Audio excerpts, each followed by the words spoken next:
Yo, we back. Welcome to another edition of our podcast, brought to you by Killer Sounds, IG Mixtape Series.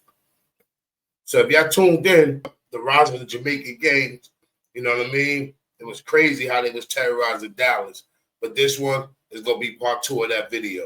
You know what I mean? So y'all know the ritual already. Get your instrument of choice, whether it's your Fronto, your grabber, your Dutchie, your backwood, your Bob Marley rolling paper, your Yacht Party rolling paper. Whatever you choose to roll up with, board the plane, sit back and get high with me. Today's strand I'm smoking on is still some more of that track candy. This one is a fire strand, sativa strand, 21% THC level. This is a headbanger. So contact your local dispensary and tell them to grab some of that track candy. I saw the trooper falling down, after he'd been shot, and just 2 black men, one run to his car and took off, and one run across the highway. 3 suspects turned out to be members of a Jamaican criminal gang.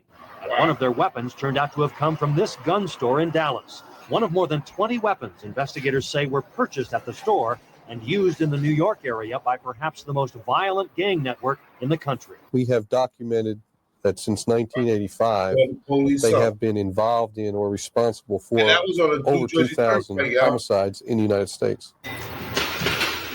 Federal agents and Dallas police climaxed a 2-year investigation with their raid on the Shooting Sports gun shop and 3 arrests. Our investigation revealed that the owner of the store, his employee, and former employee were conspiring to circumvent the firearms laws in the reporting as required by law. I sold this particular gun to a lot of armed shooters. The owner is 39-year-old Gary Strock of Mesquite. He's accused of selling guns to people he knew were taking the weapons out of Texas. James Pisher and Johnny Hogue also are charged in the 6-count indictment. Last year, Strock told Texas News 5 he opposed the import ban on assault weapons. Gosh, being in business, I've got enough, federal controls on me now. Investigators hope those federal controls now will include a prison term. Mark Ralstad, Texas News 5. On the porch of a South Dallas crack house, a Jamaican drug dealer is gunned down, a bag of cocaine by his head. More than 20 have died this way this year in South Dallas. Since 1984, when Jamaicans first arrived in Dallas until now, the Jamaican posse has been the most organized, the largest, about 1,000 members, and deadliest Dallas gang. These people do not respect law enforcement. They don't respect the public. They will not hesitate to take our lives. They make millions of dollars 2 ways, selling cocaine by the gram or kilo and weapons, hundreds of weapons. Guns they ship to both coasts, guns used in murders and drug deals. You're talking about the crack, cocaine, and you're talking about the guns. Ultimately, they both lead to death, whether it's by drugs or whether it's by bullets.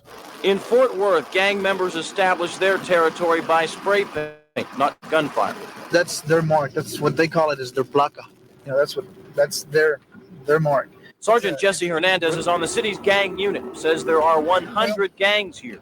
2,200 members.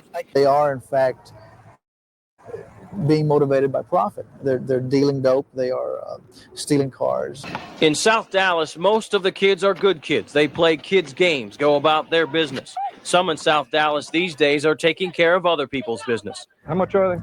$20 piece. 20 piece? Give me that crate hoop, man. They ain't got any Yeah, I get you. Give me 3. Give me 2. A teenager sells crack cocaine to an undercover officer, part of a nationwide juvenile problem brought to Texas recently. Police call it the New York-Dallas connection. Close to 100 juveniles, some Jamaican, some American, brought here by Jamaican drug dealers in the last 2 months. They are tougher to check out, tougher to arrest, and the Jamaicans know it. With juveniles, it's so much easier to get them out. There's, unless you got a good felony, there's no bond. It's just paperwork come out to get them released. But we have to have a good charge on them. I mean, they just bring them around here and let them sell. For the street cops, questioning juveniles is more and more a part of their daily routine. Many times, the answers and names tied to a New York and Jamaican history. Many times, a history of violence and drug offenses. Some people say they're only kids, but they're pretty dangerous, aren't they? They're not any kind of kids I'd like to have my own, that's for sure. Police questioned 2 juveniles, both from Jamaica, one with a history of drug arrests. The other can't be immediately checked out. Another night on the streets of Dallas, spent with drug suspects younger than police have ever seen before. These people are members of a Jamaican posse. That's what they call their gangs.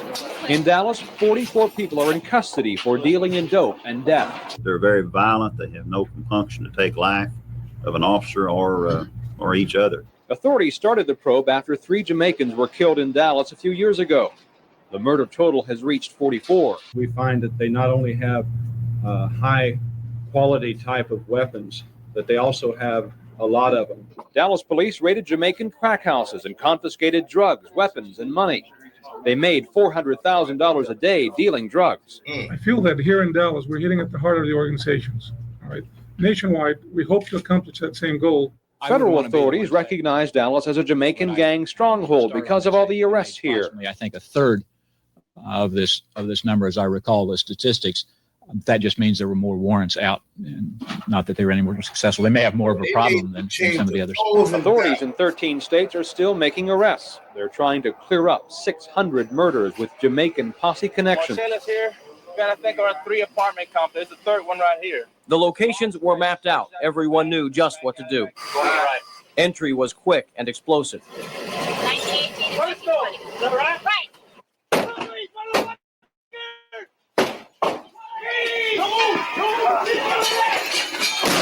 The raids took all day. Heavily armed tactical officers moved from South Dallas to Oak Cliff and then here to East Dallas, where they were after more suspects. These are Dallas streets and Dallas police, but this could be Los Angeles or New York. Drug agents in 20 states swept down on suspected Jamaican drug dealers today after guns and drugs. In Dallas, 20 were arrested. Nationwide, nearly 400. Police are calling it a pretty good day. We certainly do not feel like we've cut out the heart of the organization. We feel like, again, we've made an inroad into the organization. Jamaicans aside, there has been talk about the political motivation behind sending these men out the day of a presidential debate, 3 weeks before the election, a national drug sweep to boost George Bush. It's just a coincidence that we just happen to be bringing down this particular operation at this time. So I have no reason at all to believe that there was anything political at all involved in it. I think it's very coincidental. Politically motivated in Washington or not, all of those involved here in Dallas say the sweep was effective to a degree, reducing the number of Jamaican drug dealers, increasing the police presence in high crime areas. Enough weapons to take on a small army, police moved in on suspected drug dealers in this apartment complex. They were after Jamaican nationals who were allegedly selling cocaine. What they found when they kicked in this apartment door could have been deadly. Encountered one suspect in the living room of the apartment armed with a pistol. The suspect drew the pistol from his waistband. The first man through the door fired several shots. We're not sure how many just yet. That is yet to be determined.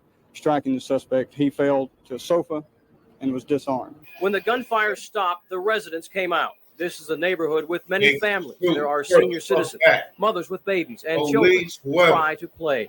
Everywhere they turn, they find remnants of the drug business. See like a needle or something and say, I wonder how that got down here. There's a lot of needles and stuff. And then people always honk their horns and come out on the curve and give it to them by every night. When the police cars leave, the children will go back to playing. Some are afraid, but they will play anyway. The drug dealers will probably also return, but so will police. And police will keep coming back until the neighborhood is returned to the families and the children.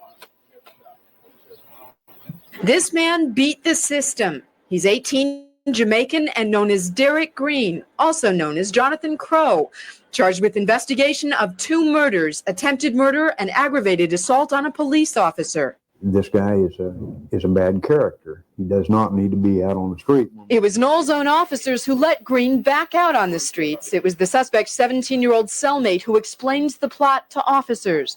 The critical point was this cellmate was about to be released on bail. Somehow, Green convinced his cellmate to swap identities with him, told him he'd come back later and bail him out, buy him a car. His cellmate agreed, and together the 2 of them were able to thwart all 3 identification procedures of the Dallas County jail system. First, the ID bracelets. You're not supposed to be able to get them off without leaving signs the bracelets have been tampered with, but they did it. Then the verbal check. Green simply memorized some information about his cellmate, so if anybody asked him any questions, he could answer them. But the final check should have stopped Green. Fingerprints are supposed to be the ultimate identification. This time, the release officer apparently didn't check the prints closely enough. Green was let go. Do you see holes now in the procedures here that ought to be tightened up?